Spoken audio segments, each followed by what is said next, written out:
right. Hello. Um, my name is Gabriella de Souza, and I serve as the Consumer Horticulture Agent and Extension Master Gardener Program Coordinator for New Hanover County Cooperative Extension. Today, we're going to talk about something I am very passionate about, native plants, and more specifically, how you can actually use them successfully in your own backyard right here in coastal North Carolina.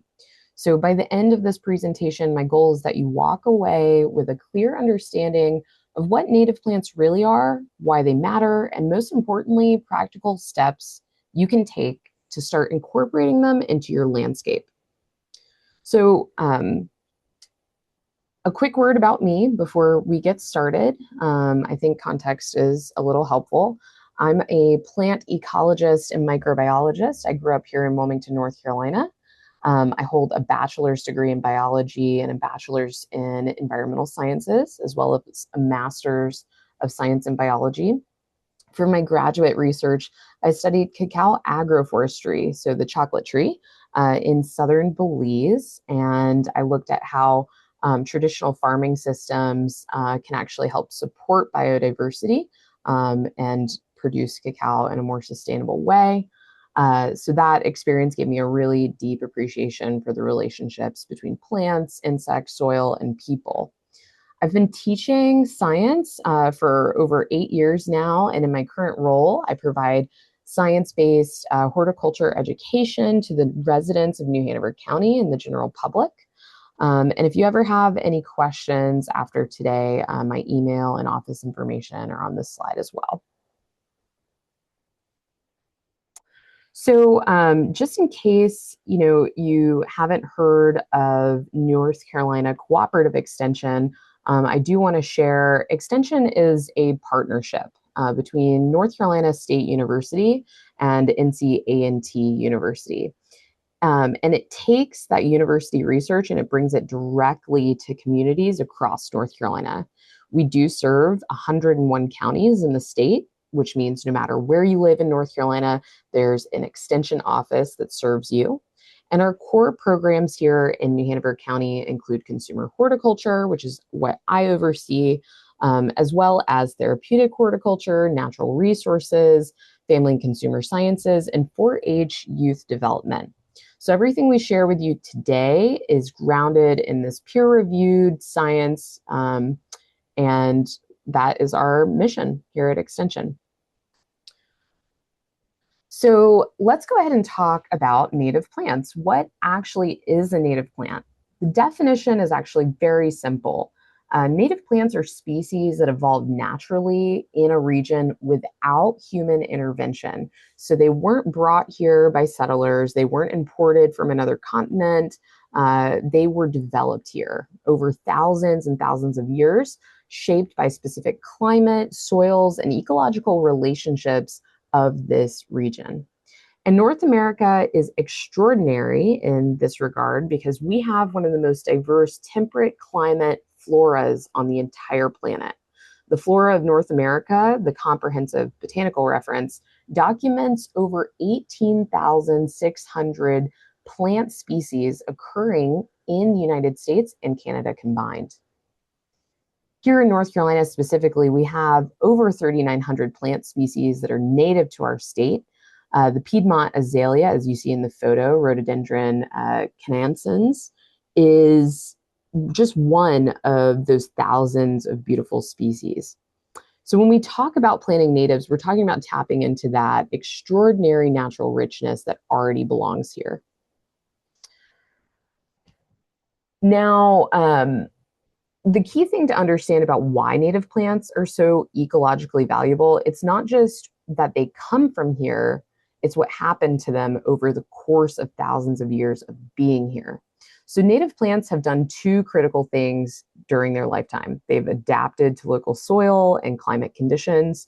They've been shaped by our sandy coastal soils, our hot, humid summers, and occasional flooding. Our mild winters, they are in a sense built for this place. Secondly, and this is arguably more important, they've co-evolved with other species to form deeply interdependent, highly specialized relationships. And this is where it gets really interesting from an ecological standpoint. So take the example in this slide, the southeastern blueberry bee. It has evolved to specialize almost exclusively on blueberry pollination. It has one generation per year, timed precisely to coincide with blueberry flowering. And this is not a coincidence. This is thousands of years of coevolution between an insect and a plant. You can't replicate that relationship with a plant imported from another environment. So the ecological connections simply aren't there in that case. The monarch butterfly and milkweed is probably the most famous example of this kind of co-evolutionary relationship, and for good reason. Monarch caterpillars can only eat milkweed, plants in the genus Asclepias. And it's not that they just prefer it, it's that they can only consume it. So the monarch has evolved a very unique physiology that allows it to sequester the toxic compounds found in milkweed and actually use them as a defense against predators. So the plant and the butterfly evolved together, again, shaping each other. If you remove milkweed from the landscape, you don't just inconvenience monarchs, you make it functionally impossible for them to reproduce. So this is what ecologists mean when they talk about obligate relationships. Some species are locked together in ways that make one survival dependent on the other. This is why what we plant in our gardens genuinely matters for wildlife. It's not just aesthetics, it's also ecological infrastructure. Here's something important I want to address before we go further, because you'll run into this at nurseries and on plant tags all the time. The term native is essentially meaningless if a plant's native range is not specified. So if someone tells you a plant is native, your first question should be native to where? Native to North America, native to Eastern United States, native to North Carolina, native to the coastal plain. These things are very different and they matter a great deal for ecological function. A plant is truly native to a place when it occurs naturally in that area and has formed interdependent relationships with other species there. A plant is native to the mountains of Western North Carolina, that is native to that place, may have no ecological relationships with the insects and birds of our coastal plain, even though it's technically a North Carolina native species. So always ask for specificity. The USDA plants database, which I'll show you in a moment, is a best friend, your best friend for checking this. So when you're defining native range, they're typically defined by political boundaries, for example, state lines and county lines, because that's how our data is organized, even though plants don't know actual state borders or boundaries. The USDA plants database, which is found at plants.usda.gov, is a free, publicly available resource that documents the native range of plants at the state and county level across the entire United States. You can look up virtually any plant, find out where it's native, and see distribution maps. It's an invaluable tool for making smart plant selection decisions. When you're at a nursery and you're not sure whether something is truly native to our area, you can pull up this database right there on your phone. So native ranges exist on a spectrum. Some species have very broad, widespread ranges covering many counties or even multiple states. Butterfly weed, shown here, is a great example. So its native range covers much of North America, from the Great Plains through Eastern United States down to the South. And looking at the distribution map, that's a lot of green. So plants with these broad ranges tend to be more adaptable because they've been shaped by varied conditions across their range. They're generally more forgiving in residential landscapes, more tolerant of different soil types and drainage conditions, and easier to establish. So when you're just getting started with native plants, broad range species like butterfly weed are often a great choice. They offer ecological value while being practical for home gardening. Now, I want to share something that I find genuinely exciting and something most people who live here don't even know about. Wilmington, North Carolina is recognized as a global biodiversity hotspot. If you look at this map, biodiversity hotspots in the continental United States, you can see clusters of high biodiversity in the Appalachians, in parts of California, but there's a significant hotspot right here on the southeastern coastal plain, lighting up around the Wilmington, New Hanover County region. So why does Wilmington light up like this? Well, the Venus flytrap, right? One of the most iconic and ecologically specialized plants on Earth is native to not only about 60, 70 mile radius centered on Wilmington, North Carolina. It is only native to this region. You cannot find it anywhere else on Earth naturally occurring. So that makes us the only place in the world where this incredible plant has evolved naturally. But it's not just the Venus flytrap. This region sits at the convergence of multiple distinct ecosystems, longleaf pine savannas, precocians, swamps, maritime forests, salt marshes, which all create this extraordinary biodiversity. So we live in a very globally significant place, and it's worth knowing and protecting. Let me quickly cover a couple additional terms you'll encounter when reading or talking about native plants. You may see the word indigenous. This is simply a synonym for native. These terms are interchangeable in a botanical context. Endemic refers to a plant whose native range is limited to one specific or small region. The Venus flytrap we just talked about is the perfect example. It's endemic to the Carolina coastal plain. Endemic plants are typically of high conservation concern precisely because their limited range makes them vulnerable. Another word worth knowing is provenance, and this one is not necessarily written on the slide, but it is highlighted as a star there on the map. So provenance in reference to butterfly weed, for example, even within a widely distributed species, plants from different parts of the range may be adapted to different conditions. So a butterfly weed grown from seed collected near Raleigh, North Carolina, has a NC Piedmont provenance. It's adapted to Piedmont conditions, not necessarily to our coastal soils and climate. So whenever possible, sourcing locally prominent plants and seeds, is ideal for maximizing the ecological value. So here's a distinction that trips people up all the time, and it's worth getting to know. So not all plants found growing in natural areas are actually native. Some introduced plants, meaning plants that were brought here from other places, are well adapted enough to our region that they reproduce successfully and maintain populations without any human assistance. And we call these plants naturalized. A classic example is Queen Anne's lace, shown here. It grows abundantly along roadsides and fields across North Carolina. It looks perfectly wild, and many people assume that it's a native wildflower, but it is not. It was introduced from Europe and has naturalized across much of North America. Naturalized plants may be benign, or they may begin to, spread aggressively into natural areas, which brings us to invasive plants. Invasive plants are introduced species that invade natural areas and damage native ecosystems. Not all introduced plants become invasive, but when they do, the consequences can be severe. Invasive plants tend to share certain characteristics. For example, they're highly adaptable, they're highly aggressive, and they have high reproductive capacity. But most importantly, and this is the key ecological insight, they lack natural enemies that keep their populations in check.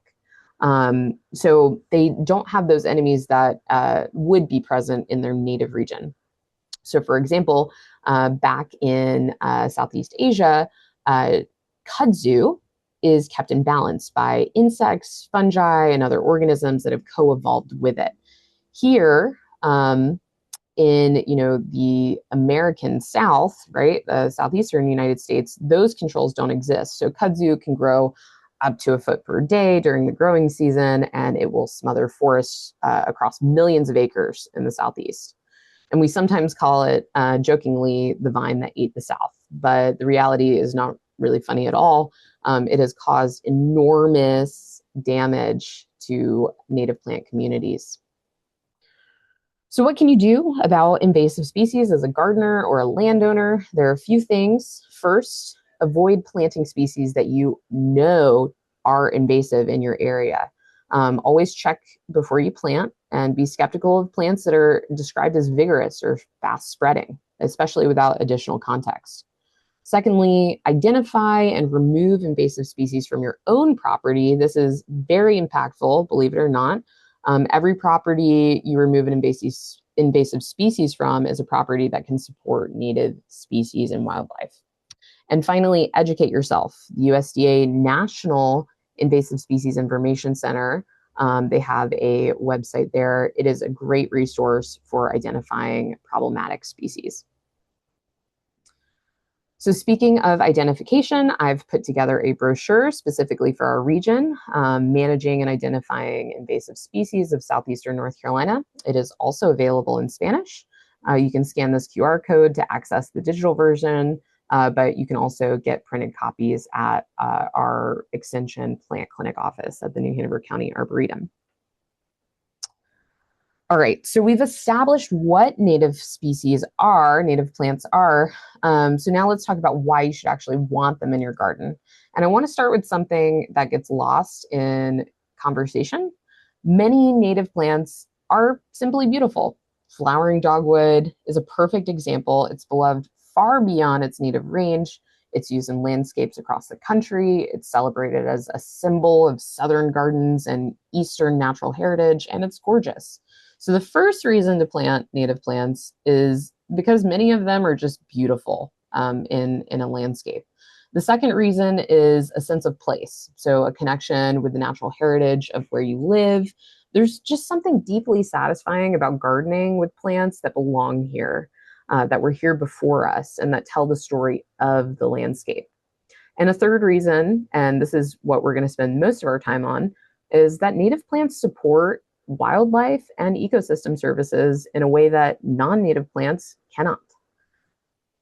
So let's talk about ecosystem services, because this concept is central to understanding why native plant communities actually matter. Ecosystems sustain natural processes that support life, not just wildlife, but human life. And these services include things like pollination, which if without it, we would lose a third of our food supply. They include soil generation, the process of actually building living soil that grows our food, for example. They include balancing pest and beneficial species, these natural predator and prey relationships. And they include erosion prevention along stream banks or coastal shores, which is especially important in our coastal community here. So the squash bees shown here on the right-hand side, they're a perfect example. These specialist bees are primary pollinators of squash, pumpkins, and gourds. Without them, you don't get those crops. They nest in the ground, they're active at dawn, and they're entirely dependent on cucurbits, specifically squash plants, in order to survive. So every time we support native pollinators and the ecological systems they're a part of, we're maintaining the infrastructure that keeps our food systems and ecosystems functioning. I love this illustration. I just wanted to spend a moment on it because it's one of the most powerful visuals, especially for native plants, that I've ever seen. So this diagram compares the root systems of various prairie plants, native grasses, and forbs. And there is a common turf grass on the far left-hand side. So if you're looking at the difference here, if you can even spot the root system for the turf grass, the native prairie grasses, some of their root systems extend 10, 12, 15 feet into the soil. But the, turf grass there doesn't even go a foot deep. And so we're in a coastal environment, not a prairie, but the principle is still there. Native plants in our region similarly develop deep, extensive root systems over time. And this is why they're so much better at infiltrating stormwater, withstanding drought, preventing erosion, and building soil organic matter in comparison to turf grass. So those roots are also habitat for things like soil microbes, for burrowing bees, for entire underground ecosystem that makes our gardens and our environment function. Here's a shift in perspective I want you to consider. Your residential landscape is not separate from the local ecosystem. It is a part of the local ecosystem. What you plant in your yard, how you manage your soil, whether you use pesticides, how much impervious surface you have, All of those decisions ripple outward into the broader ecological system that we're embedded in. A landscape featuring a diverse mix of plants, including natives, adapted to your site's conditions, functions as ecological infrastructure. It filters stormwater, it supports pollinators, it provides food and shelter for birds, it contributes to the overall health of the ecosystem, or it doesn't, depending on the choices you make. Plants play multiple critical roles in healthy ecosystems. They protect soil from erosion, like we mentioned. They cycle nutrients and water, especially when they're drawing minerals up from deep in the soil and then returning them to the surface through leaf litter. They purify air and water, filtering pollutants and capturing carbon. And I want to emphasize something on this slide. All plants in a landscape may support these functions. I'm not here to tell you that every single non-native plant is evil and must be removed. It's all about balance, you know. But native plants do these things, and they support the specialized relationships with local wildlife that non-native plants generally can't. So it's everything and then some, right? A quick word on permaculture. So while we're thinking about ecological design here, permaculture is a design philosophy that seeks to work with natural systems rather than against them. So you can create these landscapes that are productive, resilient, and regenerative. And the examples are here, you know, for example, a Belgian fence of espaliered fruit trees, a spiral herb garden, which is designed to capture and distribute rainfall. Both of these things can create beauty, food production, and ecological function all at the same time. And native plants fit beautifully into permaculture design systems as well. So you can kind of use that framework here as you're thinking about gardening in your own landscape. So the most fundamental role plants play in ecosystems is forming the base of food webs. This is basic ecology here and how energy moves through a system, right? Every living thing in an ecosystem originates with plants, which are capturing the sunlight through photosynthesis. So when we talk about monarch caterpillars feeding on milkweed, we're talking about this foundational relationship in action. The plant is capturing solar energy, builds that energy into leaves and stems, and the caterpillar feeds on those leaves, acquiring the energy it needs to metamorphose into a butterfly. And that butterfly then pollinates flowers, distributes pollen. It becomes food for other birds, right? And the entire food web, from insects to songbirds to hawks, it all traces back to what plants are present in the landscape. So if you remove those plants, you're pulling the foundation right out from under the entire food web. Which brings us to a crucial point. Native plants specifically support native insects, and replacing native plants with non-natives affects native insect populations, which in turn affects everything that depends on those insects. So, you know, there's an example here. Doug Tallamy, he did a lot of work and has documented that many of our native insects are highly specialized in the plants that they can use. So these aren't just preferences, as I mentioned before, they are limitations built into their biology. The example here is very powerful because almost all terrestrial birds raise their nestlings on caterpillars, not seeds, not berries, but caterpillars. And baby birds need high protein, soft-bodied caterpillars in order to grow. So those caterpillars are almost exclusively feeding on native trees and shrubs. And if you want birds in your yard, you need caterpillars. If you want caterpillars, you need the native plants. So it is a chain reaction there. As natural areas continue to disappear under developmental pressure, residential landscapes are increasingly more important as these ecological refuges, right? So these refuges that sustain wildlife and support healthy ecosystems where wild land can no longer exist. So this is especially true here in New Hanover County, which is one of the fastest growing counties in the state. As natural lands are developed and the gardens and yards of individual homeowners are becoming collectively significant. They're becoming collectively more significant as wildlife habitat. So, in contrast, which is this photo on the slide, a turf-dominated landscape, this wall-to-wall lawn with few foundation shrubs, provides essentially nothing for wildlife. It's an ecological desert. It's just completely blank, right? And so you have the power to change that. And so your role in all of this, right, by adding native plants to your region, to your landscape, you can genuinely help restore food sources and provide habitat for native wildlife in your area.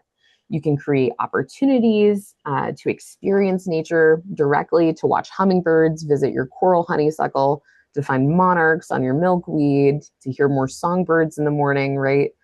So these connections to the living world around us are good for us as human beings.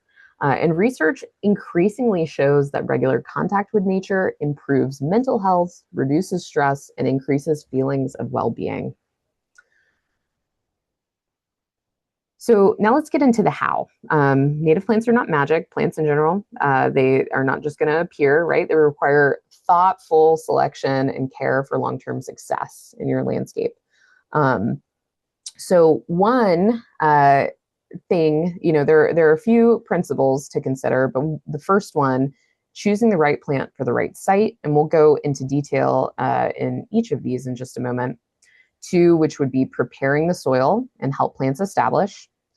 3, maximize wildlife and ecological value. And 4, planting in layers.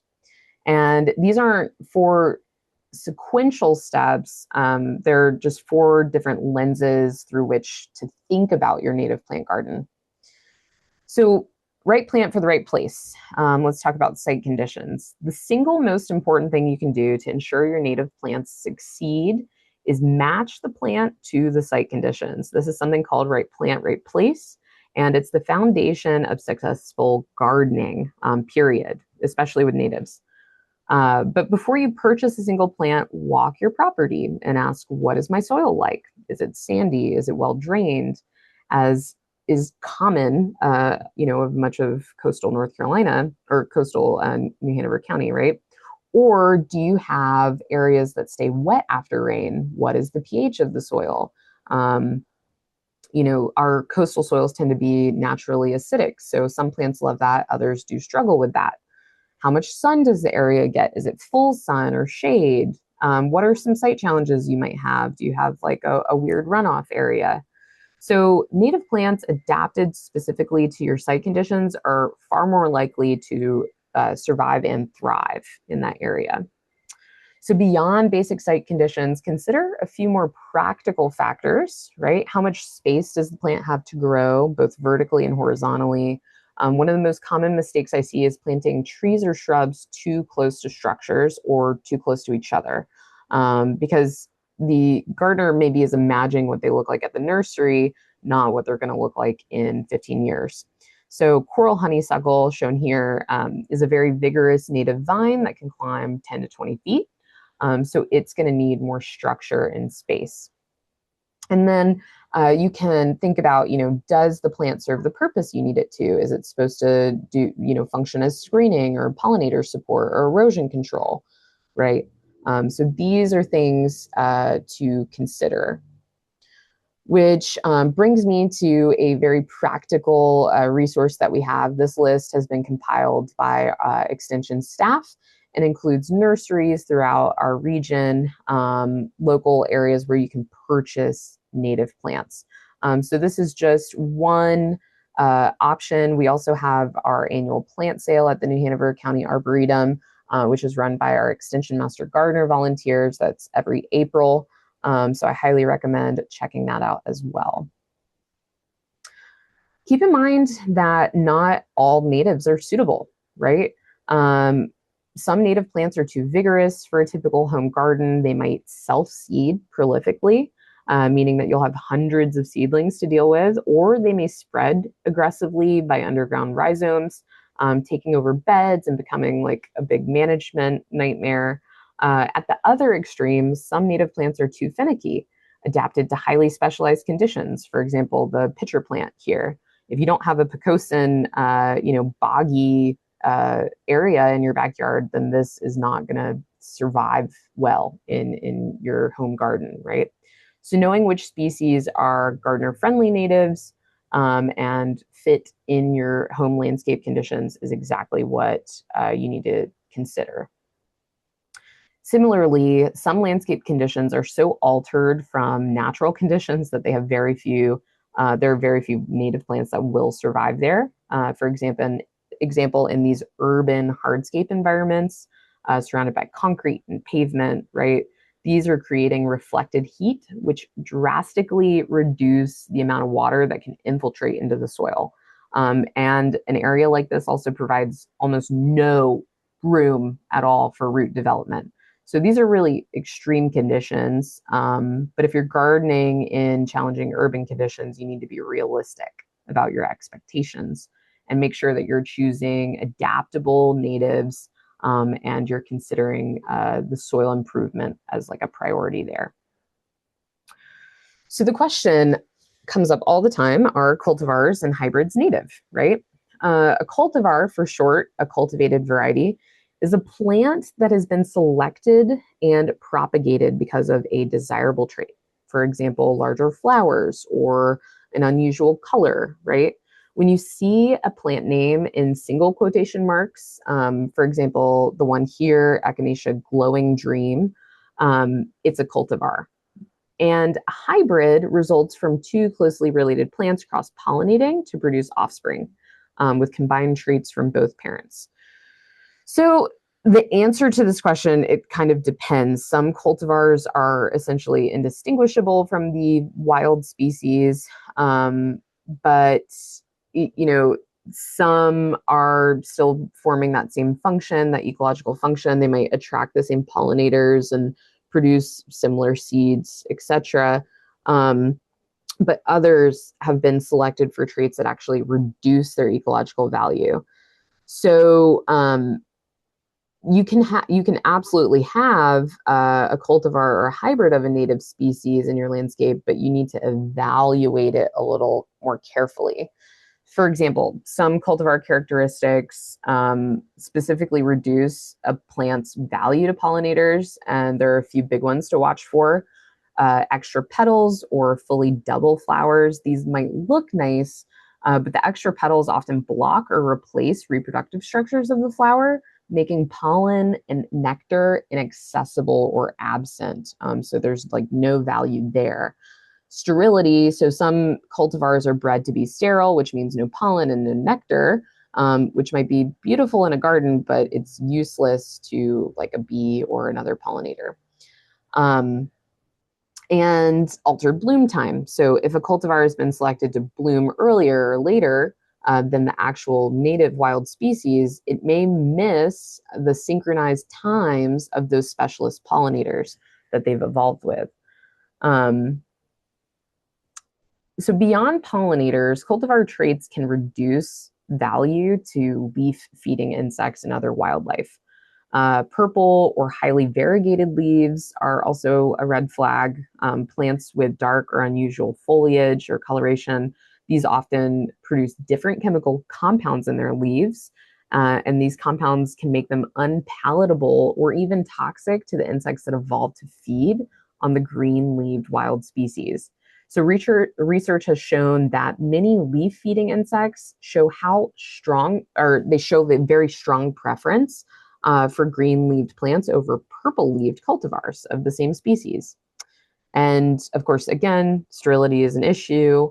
Any sort of altered fruiting time as well can disrupt that relationship, especially with migratory birds or mammals that depend on a particular native food source. The next step to consider, the next principle to consider is preparing the soil and helping the plants establish. So most residential soils are highly altered from their natural state, mostly due to construction.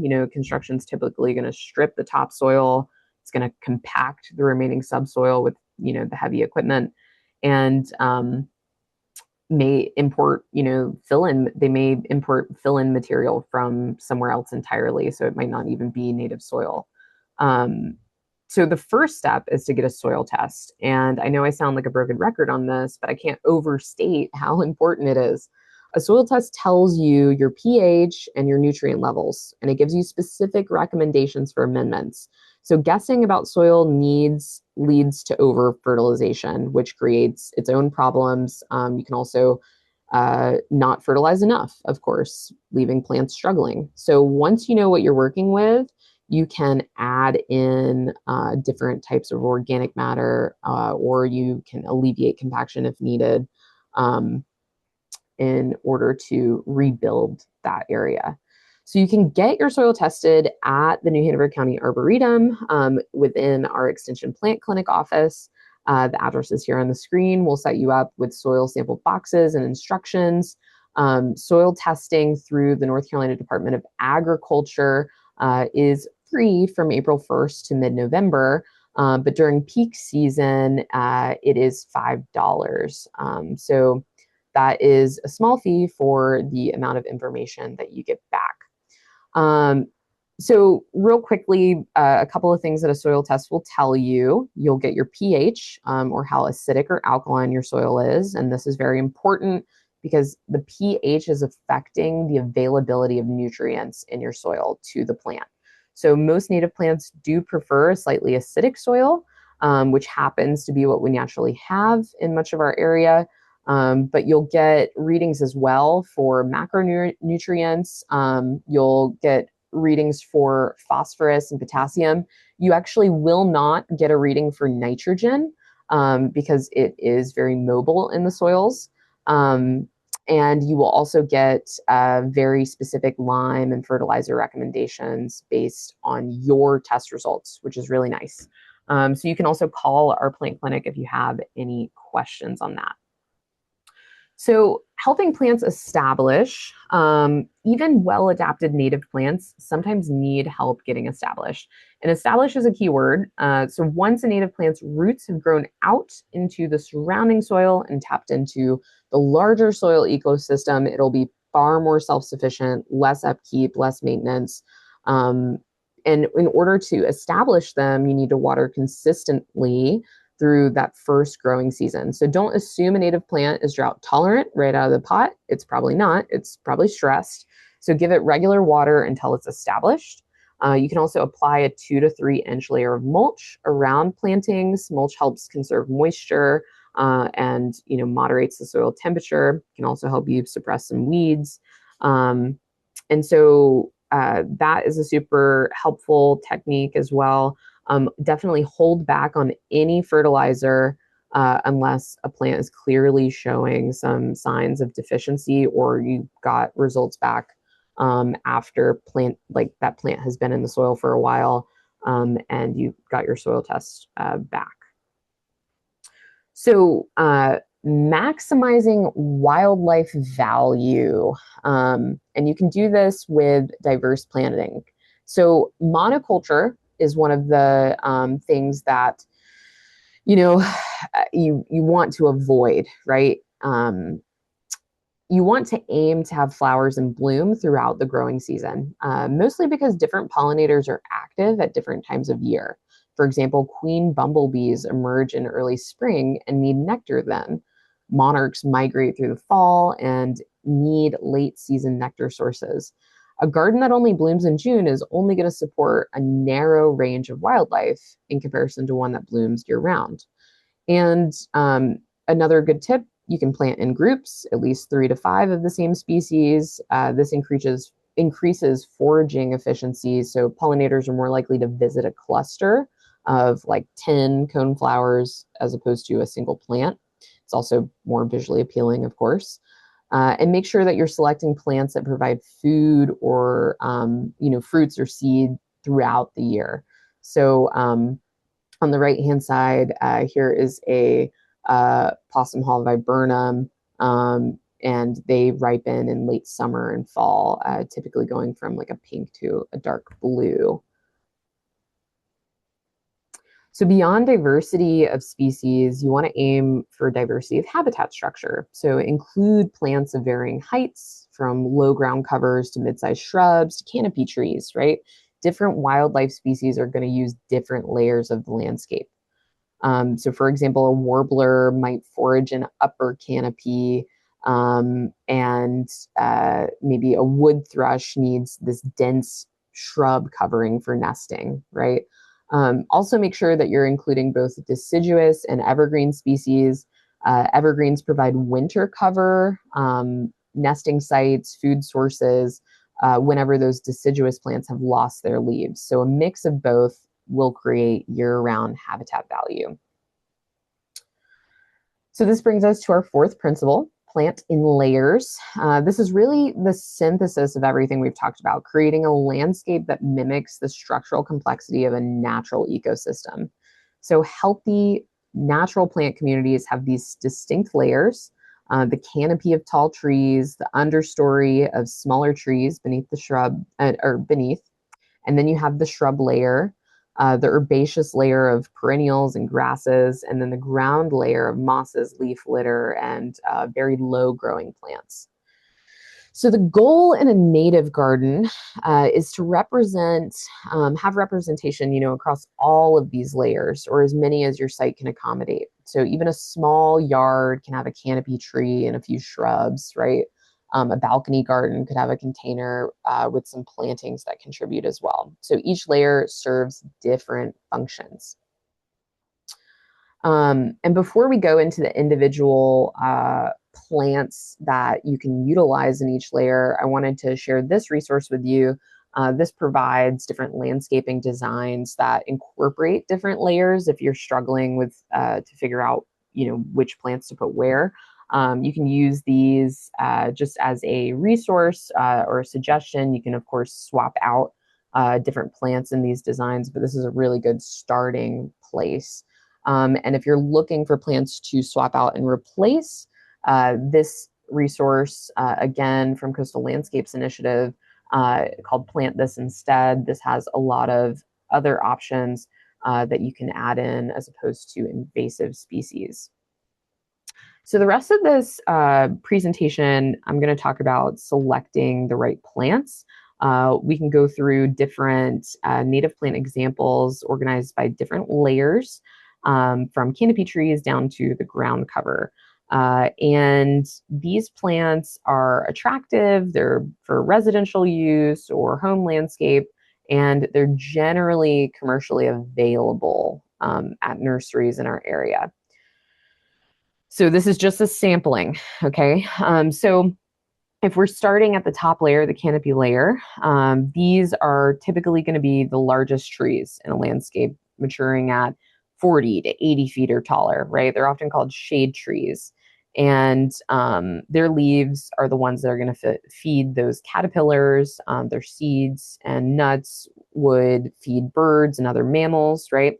So some examples, and I could talk about the oak forever, but there are so many benefits to the oak. But oaks are among the most important wildlife resources in the eastern United States. We have over 80 species of oaks that are native to North America. Over 30 of those are found in North Carolina. More than 500 species of caterpillars feed on oak leaves. 500, that's crazy. No other genus of plants in the eastern United States can support anything close to that level. And those caterpillars are in turn the primary food source for nestling birds. Acorns support an enormous diversity of birds and mammals, from blue jays, squirrels, turkeys, deer, black bears, even. So if you have room for one tree that'll provide maximum wildlife value, you can plant an oak. The good news is there are several species of oaks, right, that are commercially available. You have the willow oak, live oak, Shumard oak, northern red oak, right? All of those, white oak even. So when you're selecting an oak, consider your space and the site-specific conditions as well. The red maple is another great example, native to eastern United States and found throughout North Carolina. Grows pretty tall. You would want to avoid planting this in sites that are surrounded by pavement or concrete. especially because the reflected heat and compacted soil, right, make it's incredibly difficult for this one to grow. Um, and then ecologically, the spring blooms of red maple are important as a nectar source for bees. So red maple blooms in January through March before most other flowers, which makes it a critical food source, especially for those queen bumblebees that are, uh, emerging kind of early around that time. River birch is another excellent larger native tree to our region. It grows pretty tall. The exfoliating papery bark is really pretty and adds some, texture and contrast to your landscape. Seeds are eaten by songbirds. It serves as a larval host for lots of lepidopteran species like butterflies, moths, things like that, and supports a very rich community of insect life. So then we get into the understory layer. These are shorter trees. They're growing beneath the canopy, maturing at 20, 40 feet. They're often shade tolerant and they're able to grow in this partial shade environment. Many are going to produce these showy flowers that attract the pollinators. And they might even have some berries or fruit of some kind that is going to feed wildlife. So the first example on the list is the flowering dogwood, one of the most beloved trees in Eastern North America. It grows kind of mid-sized, 15, 25 feet tall, sometimes 15 to 30 feet wide. And it is perfect for a residential landscape. It does prefer moist, well-drained soils with afternoon shade.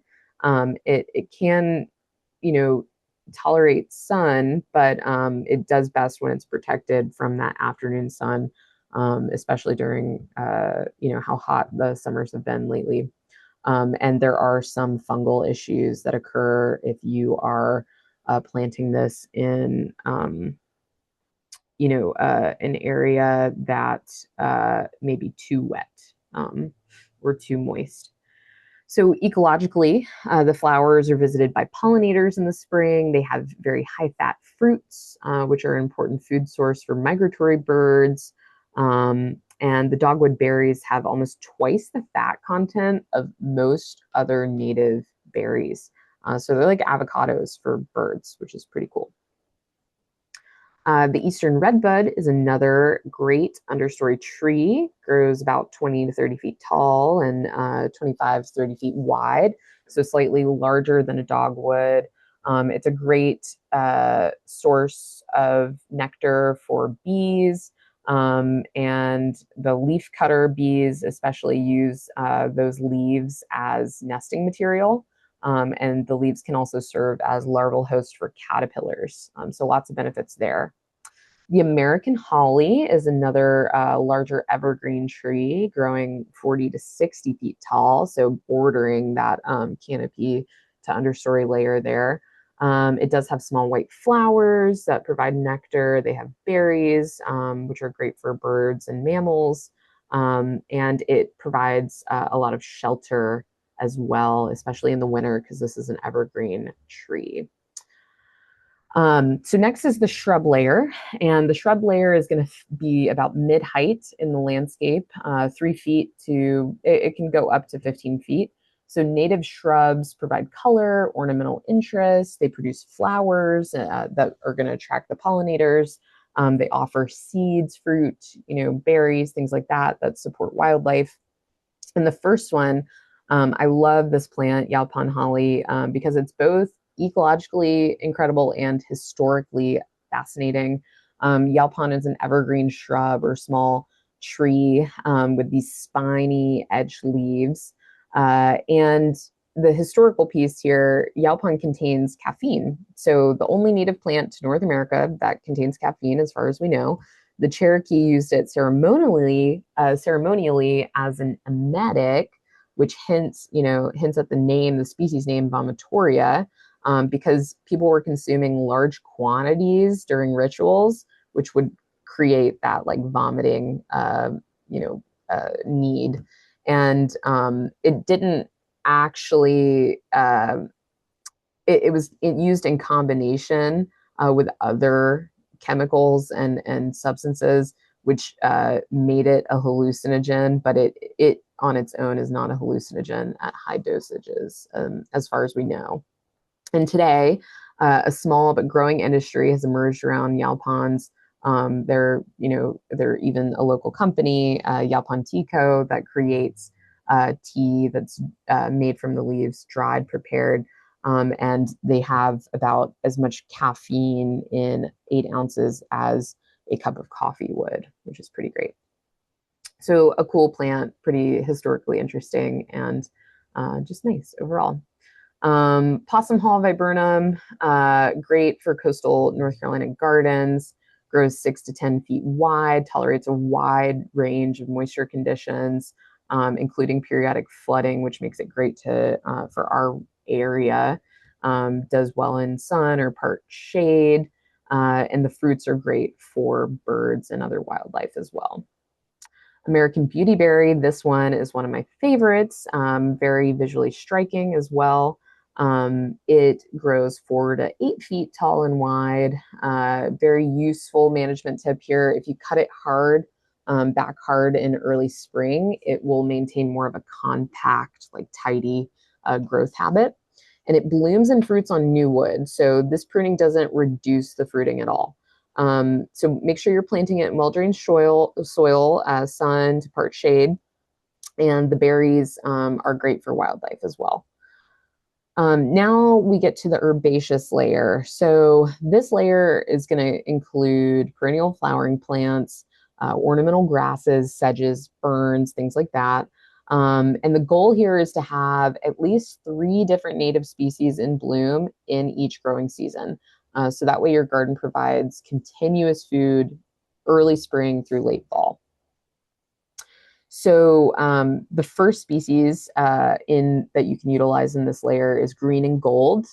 This is a native ground cover. It's a perennial for shaded or partly shaded areas. It grows just about a foot tall and spreads 1 to 2 feet wide.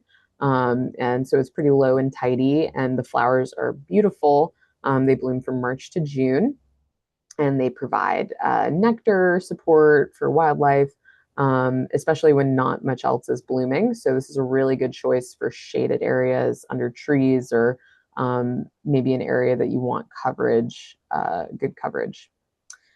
Then we have the Eastern Blue Star. This is a native perennial. It has these pale blue starry flowers in April and May that attract pollinators.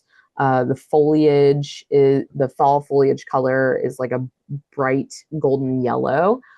So that's another really pretty trait of this plant. It grows 2 to 3 feet wide and tall, tolerates a range of moisture conditions, including flooding, again, which makes it great for this area. We also have false indigo. You can use either one is fine. There's a blue false indigo. This is featuring the white false indigo. But they have tall spikes of white flowers in April and May, which are highly attractive to bumblebees and long-tongued bees because of the shape of the flower. And it tolerates drought, periodic flooding, can grow in sandy or clay soil. And a really cool part of this plant, the fact that it's a legume, it can actually increase the amount of nitrogen in the soil because it has these relationships with the bacteria. The root system has a relationship with the bacteria in the soil. So it makes the nitrogen more available to the plants in that area. So it's improving soil fertility and health over time, which is really cool. Then we have butterfly weed. Of course, we talked about it before. If you want monarchs, this is the plant you need to plant. Grows 2 to 3 feet wide. Be mindful that you're not buying tropical milkweed in place of this because they look pretty similar, but the leaves are slightly different. So just keep that in mind. But this one kind of speaks for itself. Threadleaf coreopsis, any kind of coreopsis. I love that this is a native one. That is great. So this is it's a native perennial, and it just has really pretty flowers, can add really pretty, kind of interest to your area. And the flowers provide nectar, but then you have these seed heads that can provide food as well in the fall time. Summer phlox, which is going to bloom in midsummer, fills a really good gap in a native garden on your calendar. So this species is native to mountains and Piedmont rather than the coastal plain, but it does perform well here in cultivation. So you can get, get this, and it'll grow 3 to 4 feet tall in moist or well-drained areas.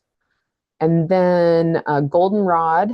A lot of people blame it for hay fever, but goldenrod is pollinated by insects, not wind, and its pollen is heavy and sticky, so it stays on the plant and on pollinators, not in your airways. Ragweed is actually the thing that blooms around the same time that a lot of people are worried about, and as more of the culprit there. Panic grass, more commonly known as switchgrass, is a great native grass for landscapes as well. Great cover for wildlife. And, the seed heads are eaten by songbirds in the winter, especially when little else is available. So this is a great addition. Then we have the ground layer. So the ground layer is going to extend just a few inches above the soil surface. So you only have, a few options here. This is typically dominated by turf in a lot of landscapes. So consider using moss or native ground covers in these low traffic areas. Mosses don't require any mowing, no irrigation once they're established, right? No fertilizer. And they can provide great habitat for invertebrates and nesting bees. So this is a really good alternative. The green and gold is also an excellent shaded ground cover that you can use as well. You can also place stepping stones or create paths to kind of focus the foot traffic in areas where you're trying to reduce the turf. And then you can leave leaf litter under trees and shrubs. You can leave it. It's not a problem at all. It's habitat and can actually function as mulch. So those insects that are overwintering in those leaves are the food that the spring birds will be looking for, right? So we, believe it or not, only covered a very small sample of native plants today. There are hundreds more waiting for you. You can access the North Carolina Extension Gardener Plant Toolbox by going to plants.ces.ncsu.edu. And you can check out all of the, requirements for growing, moisture needs, bloom season, all of that. And you can search for plants that are going to fit your exact landscape as well. Before we close, I do want to briefly tell you about one more resource that's available specifically to New Hanover County residents. We have our Extension Nature at Home program. This program provides personalized support for transforming your residential landscape into a wildlife-friendly habitat. And so you'll apply, the application fee, I'll go ahead and put all of this up, is about $30. It is $30. It's payable to the New Hanover County Arboretum, and a Extension Master Gardener volunteer will visit your property for an on-site assessment during the springtime all the way through the fall. So April 15th to about November 15th. They'll evaluate your landscape and look for a few, native biodiversity principles or things that would help support native wildlife. And then if you don't achieve certification on the first try, you do get a free follow-up visit. So the program's designed to meet you where you are, regardless of your yard size or your stage at planting. And keep in mind, the optimal planting window is October to March, which means, right now is a great time to begin planning and planting as well. So if you have any questions, my contact information is on the slide. I'm happy to speak with you at any time. Feel free to contact me. Keep in mind the New Hanover County Extension Plant Clinic is open Monday through Friday, 10 a.m. to 4 p.m. We're located at the County Arboretum on Oleander Drive. And you can also call or stop